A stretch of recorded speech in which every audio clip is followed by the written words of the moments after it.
Most underrated Tamil movies part 14 2016ல மணிகண்டன் சாரோடைய written and டைரக்ஷன்ல விதாத், பூஜா, ஐஸ்வர்யா ராஜேஷ், ரகுமான்லாம் நடிச்சு ஒரு பெஸ்டான சைக்காலஜிக்கல் த்ரில்லர் பிலிமா ரிலீஸ் ஆகி அண்டர்ரேட்டட் தமிழ் மூவியா இருக்கிற மூவி தான் குற்றமே தண்டனை.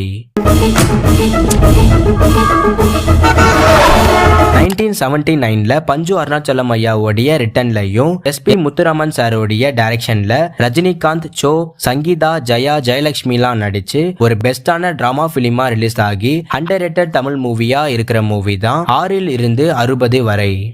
உங்க பெருந்தன்மையும் மரியாதைமானத்தையும் நினைச்சா 2022ல மணிகண்டன் சாரோடைய ரிட்டன் அண்ட் டைரக்ஷன்ல நல்லாண்டி ஐயா, விஜய் சேதுபதி, யோகி பாபு, டாக்டர் ரேச்சல் ரூபிகா மேம்லாம் நடிச்சு ஒரு பெஸ்டான டிராமா பிலிமா ரிலீஸ் ஆகி அண்டர்ரேட்டட் தமிழ் மூவியா இருக்கிற மூவி தான் கடைசி விவசாயி. வாங்க போமா, சொல்லிட்டாங்களா போமா.